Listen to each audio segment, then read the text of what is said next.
आज हमें टॉपिक करना है डिबेंचर इंटरेस्ट।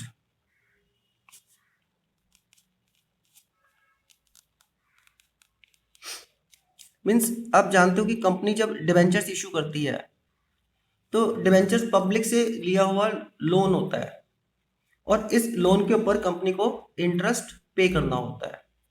ठीक है। अब डिबेंचर इंटरेस्ट के बारे में कुछ स्पेशल पॉइंट्स आपको ध्यान रखने हैं, ये मेरे साथ साथ ही नोट कर लो आप। पहला स्पेशल पॉइंट कहता है,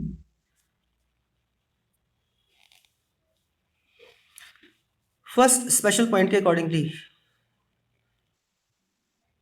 नोट कर लो साथ साथ, interest on debenture is a charge on profits। Charge on profits का क्या मतलब होता है? देखो, चार्ज ऑन प्रॉफिट का मतलब होता है कि अगर मान लो कि कंपनी को प्रॉफिट हुआ तब तो कंपनी इंटरेस्ट पे करेगी, लेकिन किसी पर्टिकुलर ईयर में सपोज कंपनी को प्रॉफिट नहीं हुआ या कम प्रॉफिट हुआ या लॉस हो गया, तब भी इंटरेस्ट पे करना कंपलसरी है। इसे कहते हैं चार्ज। मतलब कंपनी ऐसे नहीं बोल सकती कि भाई हमें प्रॉफिट नहीं हुआ तो हम आपको इंटरेस्ट पे नहीं करेंगे। It is not possible. Clear? Means interest की पेमेंट करना कंपलसरी है। Right. Second important point, interest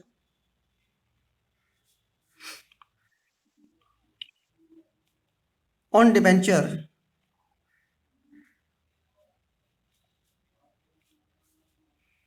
is calculated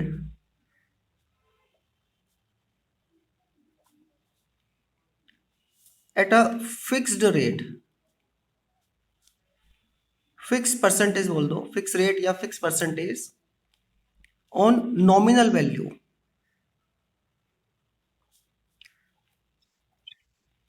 nominal value को आप जानते हो, इसे फेस वैल्यू भी कहा जाता है,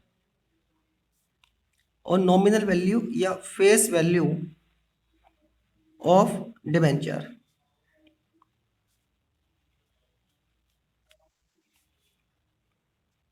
and not on issue price. ठीक है। देखो, इस बात को एक एग्जांपल से समझते हैं। मैं आपसे एक बात पूछता हूँ, सपोज कोई कंपनी है, सपोज टाटा कंपनी, नाम तो सुना ही होगा, टाटा कंपनी है। टाटा कंपनी ने सपोज 10% डिबेंचर्स इशू किए ऑफ रुपीज 100 ईच, 100 रुपीज वाले इशू किए। कितने डिबेंचर्स इशू किए? सपोज 10,000 डिबेंचर्स इशू किए। 10,000 10% डिबेंचर्स इशू किए 100 ईच। लेकिन कंपनी ने जो इशू किया है ना, वो सपोज एट 20% डिस्काउंट पे इशू किया है।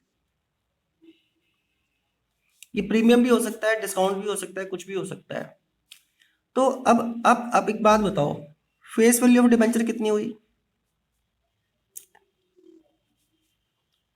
फेस वैल्यू कितनी हो गई? 10,000 डिबेंचर्स है 100 रुपीज वाले, तो फेस वैल्यू हो गई 10,000 इंटू 100 रुपीज,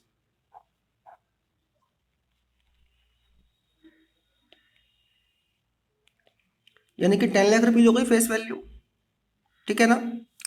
अच्छा, इशू प्राइस कितना है?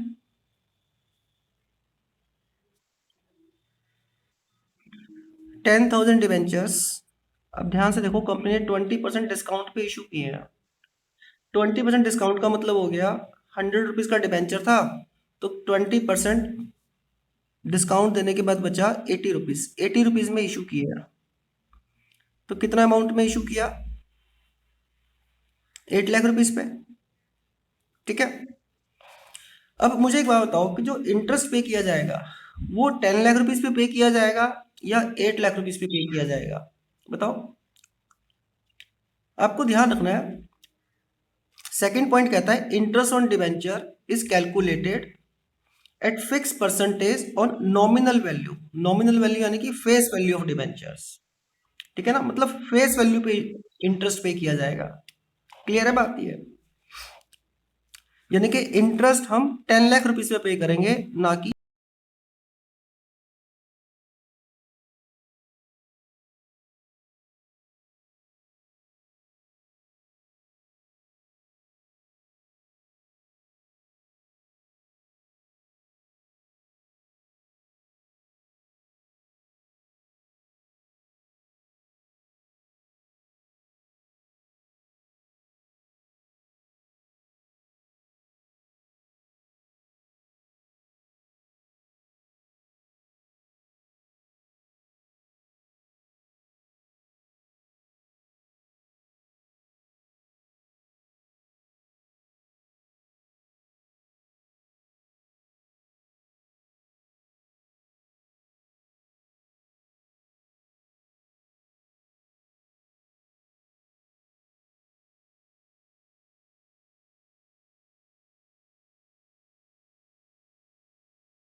हमारा फिफ्थ पॉइंट है।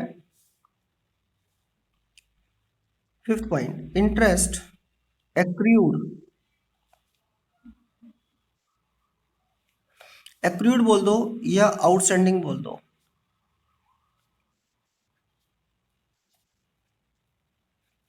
मतलब जो इंटरेस्ट अभी आउटस्टैंडिंग है, कंपनी ने पे नहीं किया, इसे बैलेंस शीट में कहाँ शो करेंगे?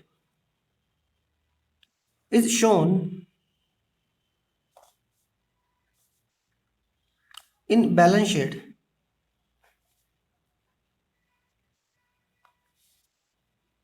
On liability side,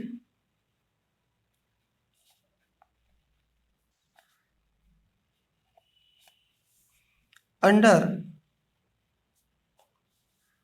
head current liabilities.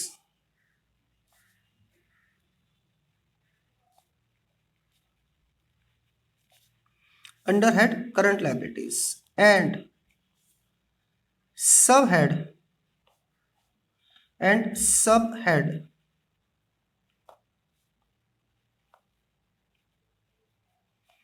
Other current liabilities.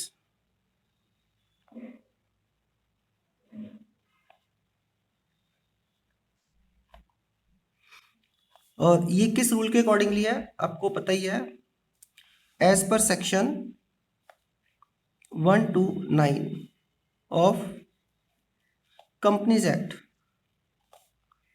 2013। ठीक है, यहां तक कोई डाउट बेटा किसी को?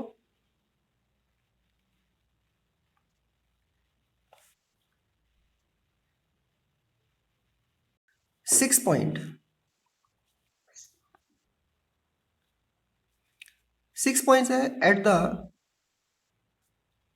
End of year. End of year, year का मतलब accounting year. Debenture interest account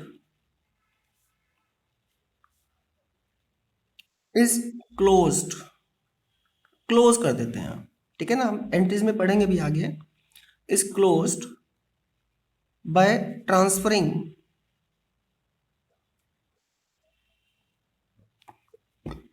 to to statement of profit and loss, और साथ में लिख देते हैं फाइनेंस कॉस्ट। ये जो कंपनीज एक्ट का न्यू कंपनीज एक्ट का जो परफॉर्म है उसके अकॉर्डिंग, इसका क्या मतलब होता है हम अभी न्यूमेरिकल करेंगे तो उसमें समझ में आएगा, ठीक है। चलिए स्टार्ट करते हैं अब हम। हाँ, एक बात और मैं बता दूं आपको, एक होता है टैक्स डिडक्टेड एट सोर्स, जिसे शॉर्ट में बोलते हैं टीडीएस, टीडीएस। ये हमारे सिलेबस में नहीं है करंट ईयर के लिए। तो टीडीएस अगर आपका एडिशन पुराना है तो हो सकता है उसमें हो, नए एडिशन में तो नहीं दिया हुआ है, तो आपको टीडीएस वाले क्वेश्चंस नहीं देखने हैं, सिलेबस से डिलीटेड है, ठीक है। तो आइए न्यूमेरिकल स्टार्ट करते हैं।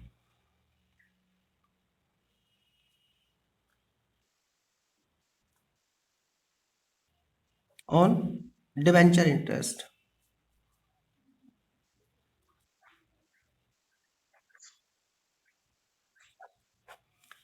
एक एग्जांपल करते हैं, अब एग्जांपल है ना, मेरे साथ साथ ही नोट कर लो। देखो कह रहा है कि एक्स कंपनी ने इशू किए 10,000 10% debentures of rupees 100 each on 1 April 2021 at 30% premium, premium पे इशू किए हैं, ठीक है ना। और कह रहा है कि redeemable after 3 years at at 10% premium, ठीक है। आगे वो कह रहा है नेक्स्ट पॉइंट में, इंटरेस्ट इज पेबल, क्वेश्चन साथ साथ नोट करेंगे। Interest is payable half yearly on, अच्छा हाफ ईयरली मतलब 6 मंथ्स के बाद, अगर 1 अप्रैल को इशू किए हैं तो हाफ ईयर कब कंप्लीट हो जाएगा बताओ। 1 अप्रैल से 6 मंथ्स ऐड कर दो इसमें, 30 सितंबर, और इसके बाद फिर हाफ ईयर के बाद पे करने हैं, इसमें भी 6 मंथ्स ऐड कर दो, तो वो आ जाएगा 31 मार्च 2022, ठीक है। आगे वो कह रहा है show entries, show entries related to issue of debentures, या sorry related to issue of debenture नहीं, काट दिया मैंने, मैंने जानबूझ के लिखा था ताकि आप ध्यान रहे कि इशू ऑफ डिवेंचर नहीं करनी, entries related to debenture interest only. Issue of debenture की क्यों नहीं करनी, क्योंकि ये टॉपिक तो हम ऑलरेडी कर चुके हैं, ठीक है ना। हमें डिवेंचर इंटरेस्ट की ही एंट्रीज शो करनी है, राइट। तो आइए इसको सॉल्व करते हैं, बहुत ध्यान से समझना, और अब लिखना बंद करेंगे। तो वो कंपनी ने 10,000 डिबेंचर्स इशू किए हैं, 10% का मतलब है कि एनुअल इंटरेस्ट 10% है, ठीक है ना। और एक डिबेंचर 100 रुपीज का है। अब देखो इशू कितने में किया गया और रीपेमेंट कैसे होगा 3 साल के बाद, ये वाली बातें तो इरेलीवेंट है, मतलब इसका तो हमें कुछ यूज है ही नहीं इस क्वेश्चन के अंदर, ठीक है ना। अगर 10,000 डिवेंचर्स है 100 रुपीज वाले, तो फेस वैल्यू कितनी हो जाएगी डिवेंचर की, वो हो जाएगी 10,000 डिवेंचर्स, 100 रुपीज का एक है, तो ये हो गया 10 लाख रुपीज। ठीक है ना। अच्छा, इंटरेस्ट 10% पर एनम है, ये देखो इधर 10%, और हाफ ईयरली पे करना है। ठीक है ना। तो आप बता सकते हो कि एनुअल इंटरेस्ट कितना बनेगा। एनुअल इंटरेस्ट, इंटरेस्ट तो फेस वैल्यू पे दिया जाता है, फेस वैल्यू 10 लाख है, तो एनुअल इंटरेस्ट कितना बन जाएगा 10 लाख का। वो 10% बोला है क्वेश्चन के अंदर, 10% निकाल लिया, कोई बड़ी चीज तो नहीं है। Means 1 lakh rupees annual interest आ गया। ठीक है ना। लेकिन क्वेश्चन में कहा गया कि इंटरेस्ट हाफ ईयरली पे करना है, हाफ ईयरली। तो अब सोचो, अगर एनुअल इंटरेस्ट 1 लाख रुपीज है, तो हाफ ईयर का इंटरेस्ट कितना होगा।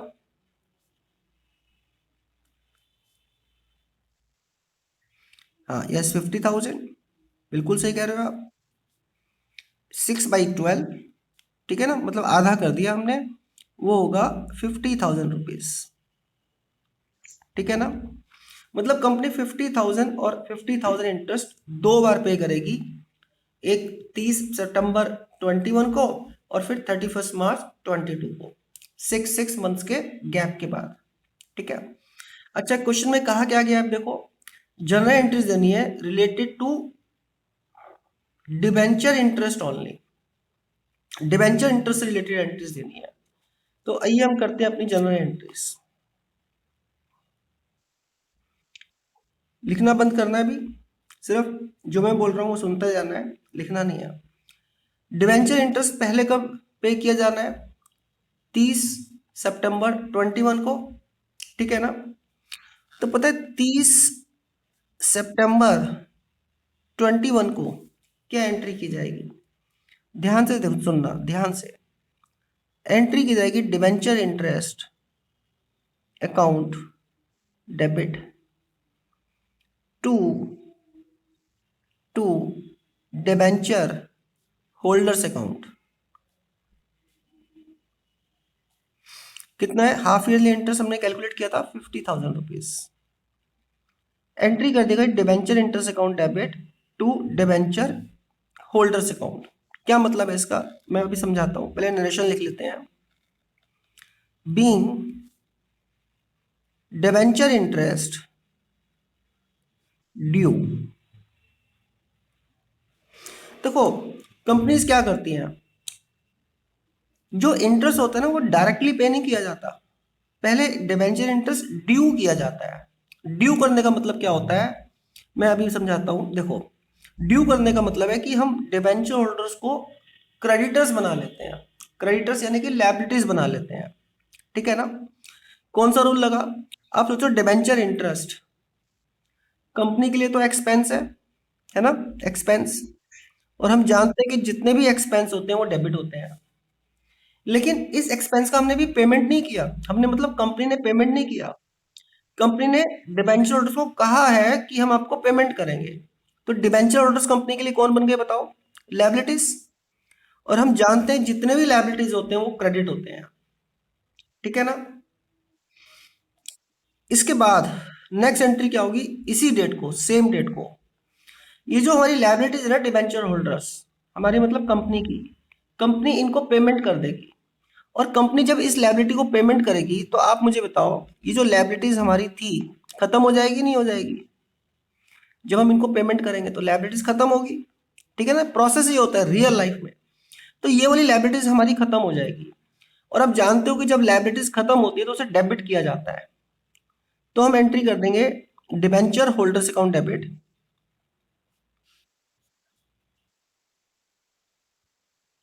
और अब पेमेंट की जा रही है, अब पेमेंट करेंगे तो पैसे भी जाएंगे।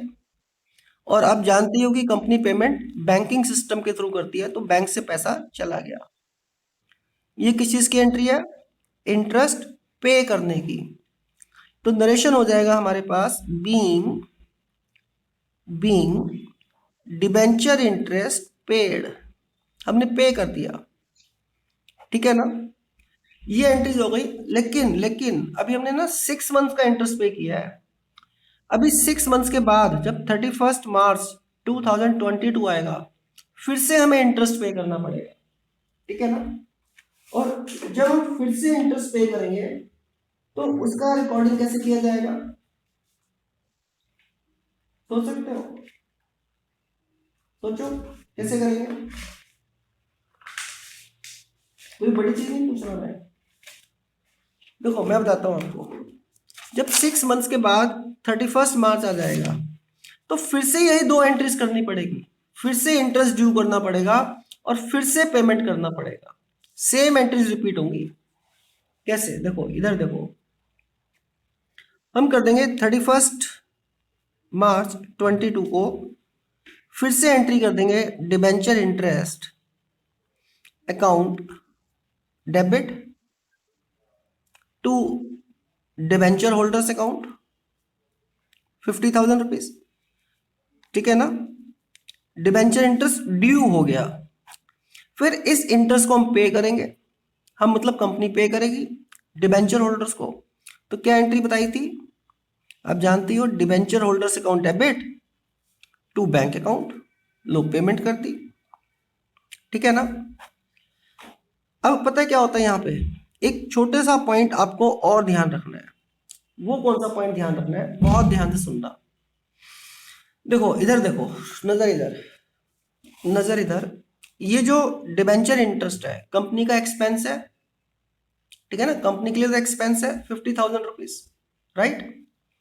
अच्छा 50,000 रुपीज यहाँ पे एक्सपेंस है, और और 50,000 रुपीज यहाँ पे भी एक्सपेंस, ये भी तो एक्सपेंस है ना। टोटल एक्सपेंस कितना हो गया कंपनी का, बताओ। 50,000 प्लस 50,000 यानी कि 1 लाख रुपीज टोटल एक्सपेंस है।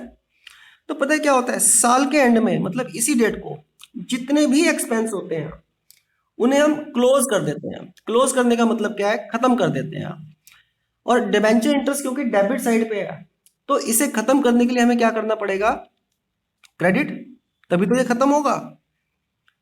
डिबेंचर इंटरेस्ट अकाउंट कितना है, टोटल 1 लाख रुपीज। और पता है इस इंटरेस्ट को क्रेडिट करने का मतलब है कि जो डेबिट में था अब उसको कैंसिल हो गया, मतलब क्लोज हो गया, खत्म हो गया। और इसको खत्म करने के लिए याद रखना कहाँ पे ट्रांसफर किया जाता है, statement of profit and loss, और ब्रैकेट में लिखा जाता है finance cost.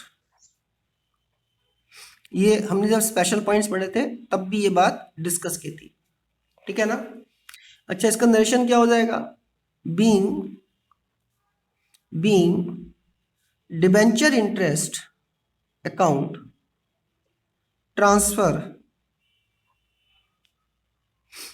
To statement of profit and loss, ठीक है ना। इस तरीके से एंट्रीज की जाती हैं। नेक्स्ट टॉपिक है हमारा राइटिंग ऑफ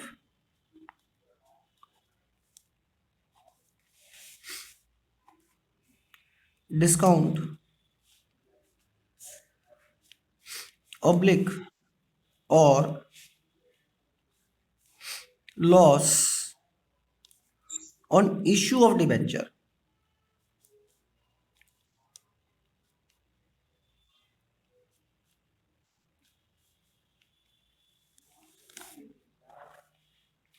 वो जब आपने इसमें एक टॉपिक किया था डिबेंचर में, इश्यू ऑफ डिबेंचर में, issue of debenture with redemption condition, 6 cases किए थे, है ना। तो आपने देखा था कि discount on issue of debenture word आता था कहीं पे, और कभी कभी आता था loss on issue of debenture, ठीक है ना, आता था ना। और ये दोनों ही क्या होते थे, डिस्काउंट या लॉस डेबिट होते थे, राइट ना।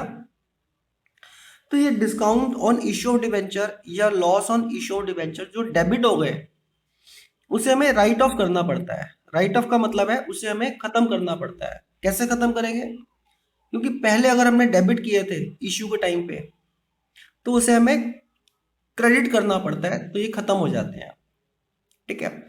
और ऐसा हमें कब करना पड़ता है, जिस साल डिबेंचर्स इश्यू हुए हैं, means in the very first year, sorry, of issue of debenture, हमें इसे खत्म करना पड़ता है, मतलब कैंसिल करना पड़ता है, राइट। अब लिख लो मेरे साथ साथ, it must be closed. It का मतलब है discount on issue of debenture या loss on issue of debenture. It का ये मतलब है must be close in the very first year of issue of debentures. मतलब जिस साल हमने डिबेंचर्स इशू किए उसी साल हमें इसे क्लोज करना कंपलसरी है। ये हमारे जो कंट्री के न्यू कंपनीज एक्ट के लॉ है उसके अकॉर्डिंगली, ठीक है। और आप जानते हो कि जब हमने पहले इशू किया था तो इसको डेबिट किया था, है ना।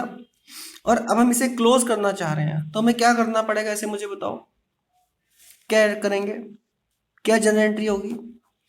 अगर पहले हमने इसको डेबिट किया था और अब हम इसे क्लोज करना चाहते हैं तो हमें क्रेडिट करना पड़ेगा। तो जनरल एंट्री क्या हो जाएगी, to discount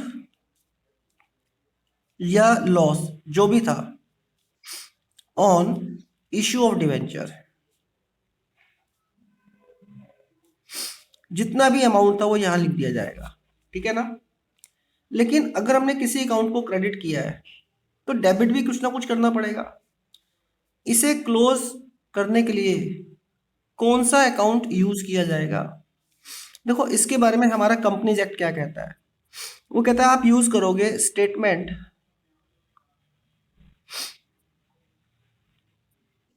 of profit and loss और ब्रैकेट में लिख दोगे फाइनेंस कॉस्ट, या आप लिख सकते हो कैपिटल रिजर्व,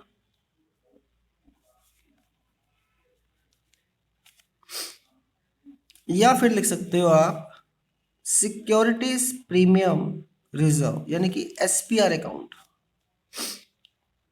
ठीक है। हाँ, ध्यान रखना, फर्स्ट चॉइस एसपीआर की होगी, फर्स्ट चॉइस। सेकंड ऑप्शन या सेकंड चॉइस हमारी होगी कैपिटल रिजर्व, और थर्ड मींस फाइनल चॉइस हमारी होगी statement of profit and loss. ये आपको याद रखना पड़ेगा, ठीक है ना। जैसे मान लो कि discount on issue debenture 1 lakh rupees है, ठीक है, 1 लाख रुपीज, और हमारे पास एसपीआर में 5 लाख रुपीज पड़े हुए हैं। तो ये जो 1 लाख है ना, पूरा का पूरा 1 लाख हम एसपीआर से यूज कर लेंगे। लेकिन ऐसा भी तो हो सकता है कि एसपीआर में पैसे कम हो। डिस्काउंट है सपोज 1 लाख रुपीज और एसपीआर में है 10,000 रुपीज, फिर क्या करेंगे, फिर 10,000 रुपीज तो एसपीआर से यूज कर लेंगे। बचे हुए जो 90,000 और हमें डेबिट करने हैं, हम देखेंगे कि क्या कैपिटल रिजर्व में है पैसे, अगर है तो वहां से यूज करेंगे, अगर नहीं है तो फिर statement of profit and loss से यूज करेंगे। क्लियर है ये बात। देखो इसको एग्जाम्पल से समझते हैं, उससे और ज्यादा क्लियर होगा। ध्यान ध्यान से समझना, ठीक है। Suppose discount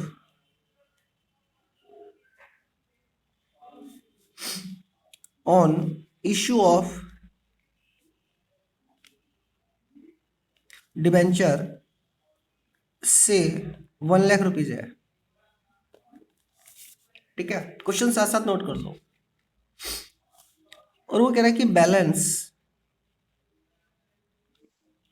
in SPR 10,000 rupees है, कैपिटल रिजर्व 20,000 रुपीज है, ठीक है। Show journal entry related to write off discount on issue, discount on issue of debenture only. ठीक है, तो आइए करते हैं इसको सॉल्व। देखो discount on issue of debenture है हमारा 1 लाख रुपीज। ये डिस्काउंट या loss on issue of debenture कुछ भी हो सकता है, जो भी लॉस लिखा हो तब भी एक ही एंट्री करनी है हमें, सेम मेथड से।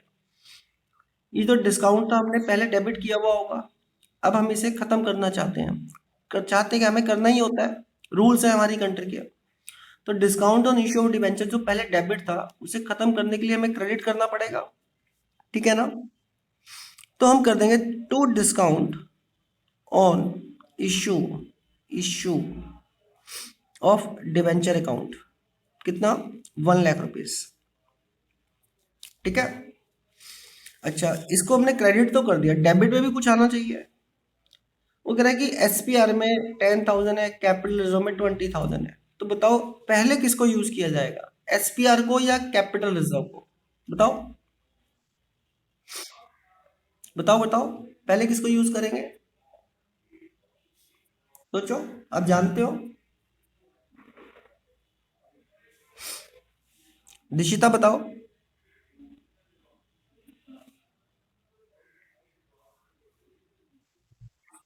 यस बिल्कुल सही कह रहे हो, बिल्कुल सही कहा बेटा, पहले हम एसपीआर को यूज करेंगे, तो एसपीआर अकाउंट डेबिट।